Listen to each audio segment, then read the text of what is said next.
இன்று அவருடைய சத்தம். எழுதியவர் சகோதரர் சகரியா புனன் அவர்கள். நாள் மே 2. எங்கள் சரீரம் உமக்கு உகந்த பலி ஆகட்டும். தேவனுடைய சத்திய வசனத்தை இஸ்ரவேலின் ஆசாரியர்கள் தரம் குறைய பண்ணியது நிமித்தம் கர்த்தருடைய உடன்படிக்கையை கெடுத்து போட்டார்கள். மல்கியா 2:1-9 வரை உள்ள வசனங்கள். யூதா தன் சகோதரர்களோடு மோசமாய் நடந்தும் தங்கள் மனைவிகளுக்கு துரோகம் செய்தும் கர்த்தருடைய மேன்மையான வழியை பரிசுத்த குலைச்சல் ஆக்கினார்கள். மல்கியா 2:10-17 வரை உள்ள வசனங்கள். இவ்வாறாகவே கிட்டத்தட்ட நாம் கேள்விப்படுகிற எல்லா விசுவாசிகளின் குழுக்களுமே ஒருவருக்கொருவர் புறங்கூறுவதும் கோல் சொல்வதும் அவர்களிடம் சர்வ சாதாரணம் ஆகிவிட்டது.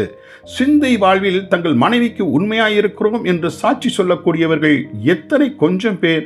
இப்படிப்பட்ட அருவருப்புகள் இன்னமும் இருதயத்தில் இருக்கும் என்றால் சுவிசேஷ ஊழியத்தினாலோ முழு நேர ஊழியத்தினாலோ என்ன பிரயோஜனம்? உங்கள் பழிகளின் திரள் எனக்கு என்னத்துக்கு என்றல்லவா கர்த்தர் சொல்லுகிறார்.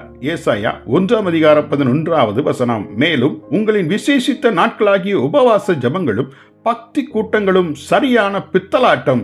இவைகளை நான் வெறுக்கிறேன். உங்களை கழுவி சுத்திகரியுங்கள், தீமை செய்தலை விட்டு ஓயுங்கள் என்பதுதான் இன்றும் ஆண்டவருடைய அறைகூவலாய் இருக்கிறது. வசனம் 15, வசனம் 16.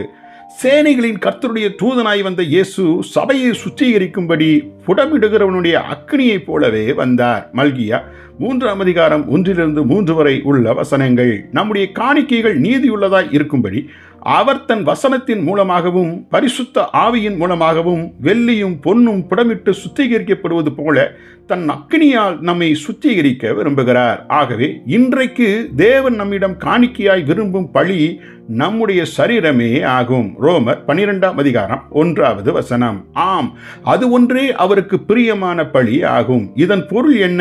நாம் நம்மை கிறிஸ்துவோடு அறைய ஒப்பு கொடுத்து நம்முடைய அவயவங்கள் இனி ஒருபோதும் பாவத்திற்கு அடிமையாய் இல்லாமல் பாவத்திற்கு மரித்து நீதிக்கு அடிமையாய் இருக்கும்படி அவரோடு உயிர்த்தெழுவது ஆகும். இந்த நம் சரீரத்திலேயே நம்முடைய சிலுவையை அனுதினமும் சுமந்து நாம் இயேசுவை பின்பற்ற வேண்டியவர்களாய் இருக்கிறோம். ஜெபிப்போமா. பரம தகப்பனே, யாதொன்றை கொடுத்து உம்மை பிரியப்படுத்த இயலாது என்பதை அறிந்தேன். என் சரீரமே அக்கினியால் சுத்திகரிக்கப்பட்ட ஜீவியமே உமக்கு உகந்த பலி ஆகட்டும். ஆமேன்.